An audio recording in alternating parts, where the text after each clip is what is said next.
Bonjour et bienvenue pour cette 242e édition de J'irai lire des comics chez vous, l'émission qui parle de VF, de version française, de tous les bouquins que vous trouvez en bas de chez vous, chez votre libraire, sur Amazon, Fnac.com, originalcomics.fr, bien entendu, Cultura, tous les libraires de quartier, et voilà, tous ceux qui font de la BD et du comics. Donc merci à eux de diffuser la bonne parole. Alors, aujourd'hui, nous allons commencer par un titre que j'attendais particulièrement et pour lequel je suis spécialement séduit. C'est le second Raw Edition chez Veta. Vous savez, Veta est un éditeur indépendant qui publie des très très jolies choses. Ils ont fait du Robocop, ils ont fait du Alien et ils ont créé cette collection de prestige qui s'appelle les Raw Edition en noir et blanc, grand format, avec des très beaux noirs et une très belle qualité de papier et d'impression. On va y revenir. Sachez qu'il y a eu un premier volume qui est sorti il y a quelques mois. C'était le Alien Absolution Raw, dessiné par Mike Mignola dans une version unique au monde, puisque les pages avaient complètement été cleanées, complètement nettoyées, que les noirs étaient parfaits, que le dessin était sublime. Et nos amis de chez Veta avaient eu la très très bonne idée de n'en sortir que 250 exemplaires, ce qui fait que ça a été un succès complètement dingue et qu'en quelques jours il n'y en avait plus du tout. Et voilà, c'est hyper collector ce truc, et si vous l'avez, gardez-le, parce que là pour le coup c'est difficile de faire plus collector. 250 exemplaires, voilà, quand on voit quelque chose de cette qualité là, eh bien sachez que il faut sauter dessus. Alors deuxième Raw Edition, cette fois consacrée à toujours Aliens, mais ça s'appelle Alien Alchemy, vous voyez, Alien Alchemy, hop, et ce n'est plus évidemment, on peut pas avoir du Mike Mignola à chaque fois, mais on a quand même un mec qui est pas mauvais, c'est quand même Richard Corben. Alors Richard Corben a travaillé avec Mike Mignola, notamment sur Hellboy. Il a fait d'excellents épisodes d'Hellboy, magnifiques, que je vous conseille, disponible en VF chez Delcourt. Et donc Richard Corben, c'est cette légende qui a fait du creepy, du eerie, qui a fait des choses comme Rage Moore, qui a fait du Luke Cage chez Marvel récemment, ça a été réédité chez Panini, qui a fait énormément de comics. Il a fait travailler beaucoup avec Brian Azzarello. C'est un grand génie, un grand monsieur du comics. Voilà, donc nous on aime beaucoup ce dessinateur. Et on est très très fiers d'avoir d'abord proposé ce titre, notamment sur originalcomics.fr, mais en plus de l'avoir plus que soutenu, dans le sens où sur les 250 exemplaires proposés par Veta Édition, nous en avons 100 disponibles sur originalcomics.fr. On lui a dit, voilà, on va t'aider parce que tu es un petit éditeur indépendant, que tu te bouges et que tu fais des beaux livres, et nous on aime les beaux livres, et donc nous on a dit on va t'en proposer. Donc si vous le trouvez nulle part ailleurs, sachez qu'il y en a sur originalcomics.fr parce que tout simplement on a décidé de prendre à notre charge une partie pour être sûr qu'il n'y en ait plus, et que lui ne se retrouve pas avec un stock.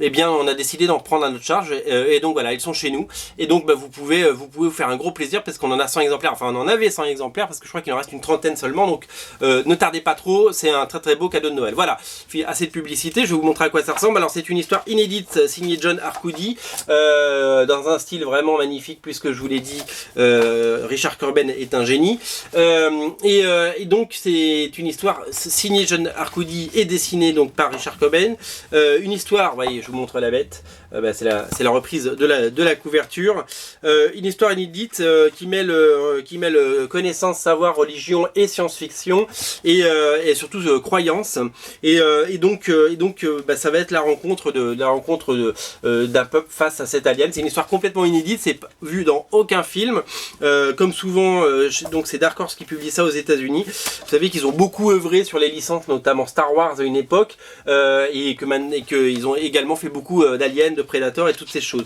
C'est vraiment un livre d'exception, c'est vraiment une magnifique édition, et pour le coup je vous invite vraiment à sauter dessus, parce que ça il n'y en aura pas pendant 107 ans.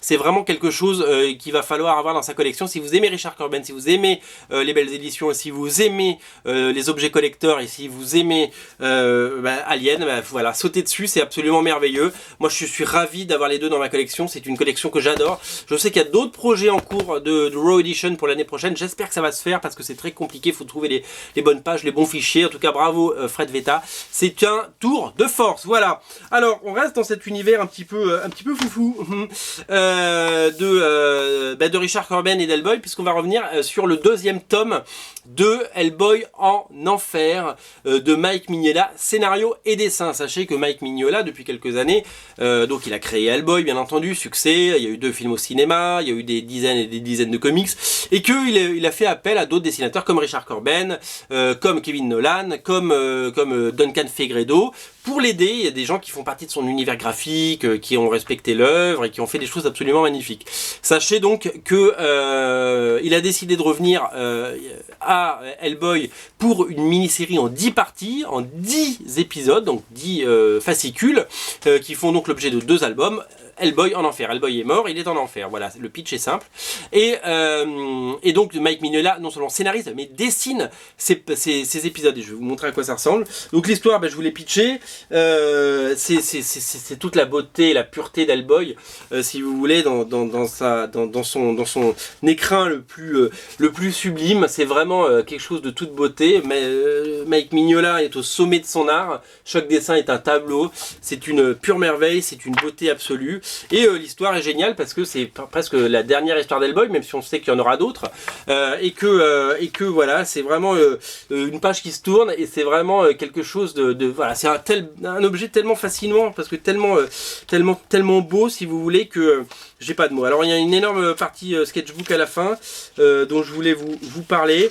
Hop, voilà, donc beaucoup de crayonnés, c'est toujours intéressant de voir les crayonnés de Mike Mignola. Et donc voilà, donc qu'est-ce que je peux vous dire aussi là-dessus? Je peux vous dire que le premier tome avait fait, excusez-moi, je tousse, avait fait l'objet, voilà, c'est fait. D'une édition prestige en grand format en noir et blanc. Malheureusement pour le moment on n'a pas cette édition prestige pour le tome 2, donc bon, c'est un petit peu dommage. J'espère que ça se fera, parce que c'était vraiment génial. C'était en série limitée, je crois à 1000 exemplaires ou 500 exemplaires, je me souviens plus, et c'était quelque chose de pas mal. Sachez qu'aussi sur Hellboy, si vous n'avez jamais lu Hellboy, sort cette semaine le Hellboy, ce qu'on appelle le Hellboy format Deluxe, qui est un énorme volume toilé magnifique, qui reprend les 2 premiers volumes de Hellboy. Là c'est la première série, la série originale. Donc voilà, vous pouvez commencer Hellboy avec ça. C'est une magnifique édition, elle n'est pas donnée, c'est 50 € le volume, mais c'est une édition collector. Moi je les ai en VO, ils sont très très beaux. Et voilà, donc voilà pour l'actualité Hellboy. De quoi je voulais vous parler? Je voulais vous parler de la sortie de 2 albums chez Delcourt. Vous savez que Delcourt a gardé les droits des vieux titres Star Wars. Aux États-Unis, c'est Marvel, donc Disney, donc Lucasfilm, qui édite les comics Star Wars. Donc, comme vous savez, donc Jason Aaron fait la série Star Wars. Il y a eu plein de dessinateurs comme John Cassaday, Stuart Timonen et tout ça. Il y a la série Dark Vador qui vient de s'arrêter. Il y a plein d'autres séries. Et pendant des années, Dark Horse a édité du Star Wars avec des histoires qui sont considérées comme aujourd'hui hors continuité, sous le label Star Wars Legend. Et donc pendant des années, Delcourt en France a produit des dizaines et des dizaines et des dizaines d'albums. Et quand Dark Horse aux États-Unis a perdu les droits, donc Delcourt a perdu les droits, puisque Marvel a commencé à publier du Star Wars, donc Panini a commencé à publier du Star Wars. Et donc Delcourt s'est battu bec et ongle, si vous voulez, pour arriver à continuer à éditer les trésors de cette mythologie, et considérer donc des histoires qui font partie du patrimoine de Star Wars, dans lesquelles les scénaristes d'ailleurs des nouveaux films piochent de temps en temps. Donc voilà, ils ont pu continuer à publier ça, et donc ça continue de sortir. Donc finalement il y a 2 éditeurs de Star Wars en BD en France, donc c'est plutôt pas mal. Alors il y a Star Wars, le côté obscur, volume 15 qui vient de sortir, qui est entièrement consacré à Darth Maul, le fils de Dathomir. Donc Darth Maul est un personnage quand même assez maudit, je trouve, parce c'est quand même le méchant du plus mauvais Star Wars de l'histoire, hein, la menace fantôme.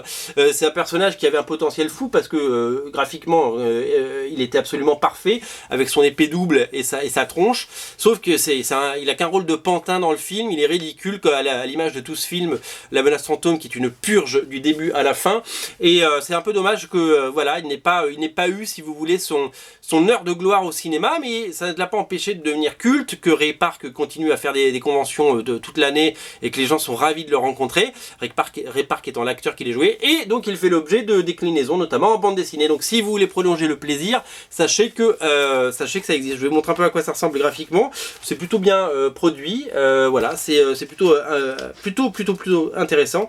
Voilà, donc c'est bien d'avoir des histoires sur un personnage comme Dark Maul, parce que il a été complètement négligé lors de ses passages, au cinéma, voilà, son passage unique au cinéma. Sachez que donc ils ont fait un icône tome 3, il y en avait eu un sur Han Solo que je vous avais présenté, je crois que c'était le tome 1. Le tome 3 est consacré à Luke Skywalker, magnifique couverture de, si je ne me trompe pas, Adam Hughes, et puis des très très bons artistes. Alors là c'est une compilation d'histoires courtes avec différents dessinateurs et différents dessinateurs, donc plein d'histoires courtes qui prolongent le plaisir. Alors c'est des histoires qui ne sont pas donc dans la continuité comme je vous l'ai dit, parce que ils ont décidé de ne pas du tout en prendre compte aujourd'hui, mais c'est bien parce que c'est très raccord avec la continuité justement, même si ça n'en fait pas partie, je sais pas si vous me comprenez bien, et donc ça nous fait des histoires absolument inédites, notamment donc sur Luke Skywalker.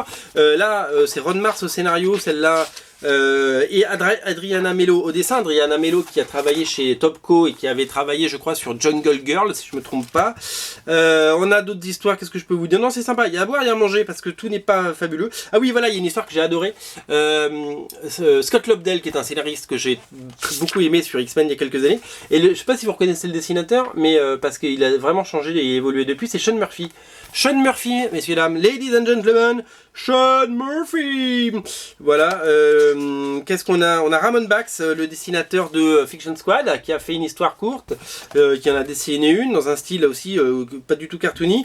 Timothy Green, qui est un habitué, dont j'aime beaucoup le style, qui a Timothy Green 2, Timothy Green 2, voilà, il y a une petite dizaine d'histoires, avec des gens plus ou moins connus, là typiquement des gens pas connus, voilà, donc c'est pour prolonger le plaisir. Moi j'avais beaucoup aimé celui sur Han Solo, il y avait aussi une histoire dessinée par Sean Murphy, et d'ailleurs qui mélangeait le Harrison Ford très drôle d'Indiana Jones et celui de Star Wars, j'aimais beaucoup.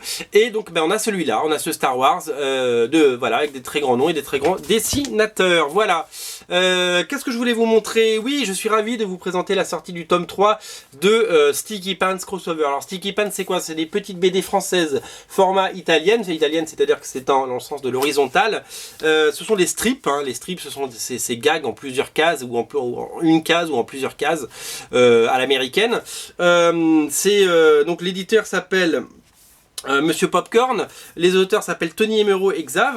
Attendez, il y a une trading card, parce qu'ils ont créé des cartes de Pokémosh, et ça je trouve ça très drôle. Et il y en a un qui s'appelle Poulpissus, et ça je trouve ça plutôt drôle. Donc voilà, de toute façon c'est très drôle, c'est vraiment très drôle cette BD. Donc c'est le troisième tome. Le pitch c'est quoi? C'est prendre les super-héros et faire des parodies de cul, voilà, tout simplement, avec des blagues très graveleuses, avec des scènes complètement c'est pas du tout pour les enfants, c'est complètement second degré, et vous voyez tous les personnages, donc dans les premiers tomes c'est les personnages de Marvel et DC qui se font des papouilles, plus que des papouilles si vous voyez ce que je veux dire. Et là ils ont décidé d'appeler ça crossovers, et de faire appel à tous les personnages de la culture populaire, aussi bien je sais pas, Link de Zelda, Totoro, Popeye, Mon Petit Poney, Winnie l'ourson, Hello Kitty, Ulysse 31, etc., les Schtroumpfs. Et donc voilà, c'est plein de blagues graveleuses et complètement connotées sexuelles, avec plein de nudité et plein de choses. Je vous montre rapidement. Et c'est moi je trouve ça très drôle, c'est vraiment très drôle. J'ai adoré les deux premiers tomes et le troisième me plaît aussi beaucoup. Donc voilà, donc je suis absolument ravi de vous présenter ce troisième tome, disponible partout. C'est un petit éditeur qui se bouge, Monsieur Popcorn, ils sortent plein de trucs, et ça c'est leur plus gros succès je crois. Et les deux premiers tomes ont été réédités plein de fois. Il y a même eu un coffret avec les deux tomes à Noël dernier, les deux premiers tomes. Et voilà, c'est du pur plaisir, et voilà, c'est pour les grands. Et en tout cas je vous invite vraiment vraiment à sauter dessus puisque c'est vraiment quelque chose de, c'est très très drôle à offrir à quelqu'un qui a envie de se marier avec les personnages de la culture populaire, voilà tout simplement. Alors je voulais vous présenter aussi un bouquin que j'adore et c'est le dernier malheureusement, c'est alors ça c'est un bouquin en VO disponible sur les sites que vous aimez, c'est les bouquins de David Mack, ça s'appelle Kabuki. Kabuki c'est une série qu'il a créée en indépendant, qui a été publiée un temps chez Image Comics, puis chez Marvel dans le label Icons, vous savez le label qui accueille les séries d'auteurs chez Marvel, des séries comme il y a des séries de Mark Millar qui ont été publiées là, comme Empress, il y a eu des séries de Brian Michael Bendis, et donc Kabuki qui est donc le personnage qui hante la vie de David Mack depuis toutes ces années, mélange de photomontage, de peinture et de choses absolument sublimes.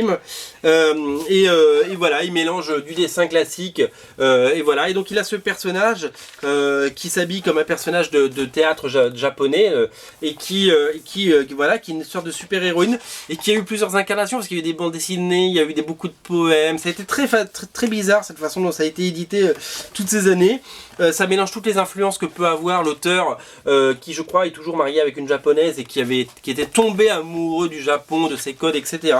Et il en a fait donc en fait il a changé d'éditeur puisque c'est plus publié chez Marvel. A priori Marvel ça leur plaisait pas trop de faire ce genre de choses et donc du coup ils ont commencé il est parti chez Dark Horse et Dark Horse a republié l'ensemble des histoires Kabuki dans 4 tomes énormes comme ça, c'est le même format que les Library Edition d'Hellboy aux États-Unis, et ça ce sont des magnifiques albums et voilà, moi je suis absolument séduit et je suis ravi d'avoir les 4 aujourd'hui, même si le 4e que j'ai dans les mains et il y a moins de, en fait graphiquement il y a moins de David Mack, puisque notamment il y a toute une série que je crois qui était publiée chez Marvel à l'époque, qui est dessinée par quelqu'un qui s'appelle Rick Mays, qui a un dessin assez manga, et même si voilà, du coup je suis un petit peu déçu de le fait de ne pas avoir que du David Mack, qui est un dessinateur que j'adore. Voilà, David Mack c'est ce genre de choses, c'est lui qui fait les couvertures aussi de la série Fight Club 2, publiée chez un éditeur dont j'ai oublié le nom. Voilà, c'est quand même du très grand art, et voilà, c'est une petite page qui se tourne, je sais pas s'il en fera d'autres. Il fait les couvertures aussi de Jessica Jones et Alias, ce dessinateur. Voilà, donc moi je voulais vous présenter ce bouquin parce que j'ai une vraie affection pour cette série qui est difficile à lire mais qui est tellement graphiquement fascinante que voilà, ça c'est pas grave. Voilà, le tome 4 est disponible. Voilà, c'est tout pour aujourd'hui, on se retrouve très vite avec une très nouvelle émission, donc ne ratez pas Hellboy en enfer tome 2, c'est une merveille, et sautez sur les derniers exemplaires, donc soit chez votre libraire, soit sur Original Comics, de Alien Alchemy. Je vous dis, il nous en reste une trentaine, à Noël il y en aura plus si vous le voulez, c'est maintenant direction originalcomics.fr, vous connaissez le site maintenant, je n'ai même plus à vous le présenter. Je vais encore entendre dire des gens qui me disent « Ouais, tu fais de la pub pour ton site, t'es vraiment qu'un... » Eh ben ouais, je fais de la pub pour mon site, il faut bien que quelqu'un le fasse. Voilà, et en même temps c'est mon site certes, mais c'est quand même une librairie indépendante qui soutient les petits éditeurs, puisqu'on a... allez vous faire un tour dans les comics VF chez tous les indépendants, vous allez voir la sélection qu'on a de comics de chez Veta, Neophélis, Original Watts, Wanga, etc. North Star Comics, on en a plein. Donc voilà, faites-vous plaisir avec ces beaux comics. C'était la 242e émission, on se retrouve très vite parce qu'il y en a une autre qui est en train de cuisiner l'émission. Salut!